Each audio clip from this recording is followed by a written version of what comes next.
सबसे पहले जय जय श्री राम। मेरे देश के सनातन के छोटे बड़े लोगों से नमस्कार।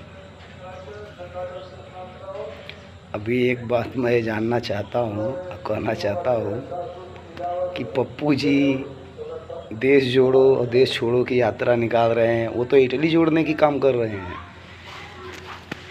जो इस्लाम धर्म को प्यारा मानने वाला, इस्लाम को ज़िंदा रखने वाला, अब ये देश की बात कर रहा है।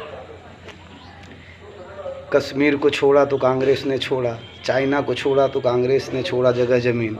इनके दादा परवाजा यहाँ थे, 3 बार लड़ाई हारी गई चाइना से, और जगह छोड़े। कौन छोड़ा यहाँ का? बोले बंजर है, इनके ख़ानदान छोड़े। इनको पता होना चाहिए देश के लोगों का इतने सालों से जो शोषण हुआ है, अब भरपाई भरने में इनको तकलीफ़ हो रही है। हिजड़ों की फ़ौज लेके देश में निकले हैं, 300 रुपये दे के खरीद के आदमी लेके घुमा रहे हैं। अब बाकी ये बताइए, यहाँ हिंदुस्तान में अभी खाली कौन है, फ्री कौन है घूमने वाला? उनके पीछे 300 रुपये दे के आदमी घुमा रहे हैं। उनके पास पैसों की तो भंडार है सब। यहाँ इतने साल राज किए हैं उनके वंशज है वो, तो उनके पास पैसे की कमी तो है नहीं। दूसरी बात, ये खुद इस्लाम धर्म से ताल्लुक़ रखने वाला इनका ख़ानदान, और ये देश का बंटवारा जितना भी किया उसके बाद किया कांग्रेस ने किया। हर जगह छोड़ दिया, कायरता दिखाया। आज जो चीन से लफड़ा हो रहा है जगह ज़मीन का, कौन छोड़ा था? कांग्रेस ने छोड़ा था। इसके दादा परवाजा थे सब, बोले बंजर ज़मीनें हमको ज़रूरत नहीं है। इंदिरा जी ने बांग्लादेश बना दिया। क्यों बना दिया? सुधार नहीं सकती थी? एकता नहीं रख सकती थी? यहाँ के मुसलमान वहाँ नहीं डाल सकते थे? वहाँ हिंदू नहीं ला सकते थे? तब कर सकते थे? नहीं किए। उनको पता है कि देश को बांटना है, टुकड़ा करना है। जो पाकिस्तान अलग हुआ, जिन्ना जी जब लेके पाकिस्तान अलग हो गए, तब ये लोग यहाँ नहीं गए। जाने वाले थे, लोगों ने रोक के रखा, समझाया आगे चल के फिर एक देश बनाएंगे। इनका प्लानिंग है ये शुरू से। 10 रहेंगे 10,000 हो जाएंगे, मांग कर लेते हैं। तो अब दोगले की सरकार तो है नहीं, इनको जगह ज़मीन दे के एक देश बना दिया जाएगा। कांग्रेस की थी, बांग्लादेश बनवा दिया।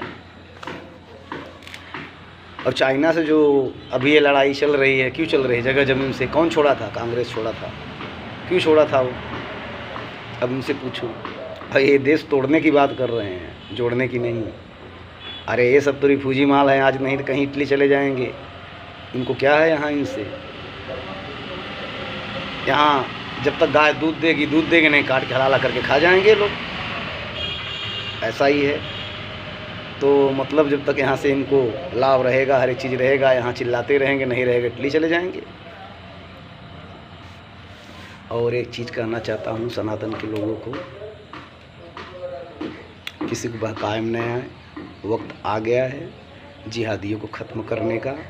देश बचाना है तो इस्लाम मिटाओ, ये नहीं वो कह सकते हैं, मगर वो हटाओ। हमारे देश के वासियों, भारतवंशियों को हटाने की बात कर रहे हैं, इस्लाम को लाने की बात कर रहा है वो आदमी। राहुल गांधी जिसको लेकर घूम रहा है, कौन है उसके साथ में? सब उसमें क्वालिफाई किया जाए, देखा जाए। आज के वर्तमान में जो अगर ये लोग कहते हैं, विरोध करते हैं, हिंदू सनातन की बीजेपी सरकार है, इसको हटाने की बात कर रहे हैं, क्योंकि जिहादियों की चलती नहीं है। ये हट जाएगा तो जिहादी यहाँ राज करेंगे। किए नहीं है क्या? केंद्र में सरकार उनकी और बीच में सबकी सरकार मिला के पूरे जिहादियों को बढ़ावा। इनसे क्या मतलब है? भारत से इनको लूट के खाना है। इनके पास तो बहुत घर है, बहुत दौलत है, और यहाँ के गरीबों भारतवंशियों वक्फा क्या है? लात जूता खाना पड़ता है बाद में। ये मालिक बने रहते हैं, देश को छोड़ देते हैं। हम लोग को समझा देते हैं चलो झगड़ा सच्चा है, छोड़ दिया जगह ज़मीन। इनके बाप की थी ये भारत कितने टुकड़े में बांटा गया? कौन बांटा है? ये चीज़ ख्याल नहीं है। ये दोगले पप्पू जी घूम के 40,000 का टी-शर्ट पहन के घूम के भारत जोड़ो यात्रा की बात कर रहे हैं, लूटने की बात कर रहे हैं। उनका उल्टा है, भारत छोड़ो कह रहे हैं कि भारत छोड़ो। किसको? हम लोगों को। इस्लाम यहाँ राज करेगा। जय जय श्री राम।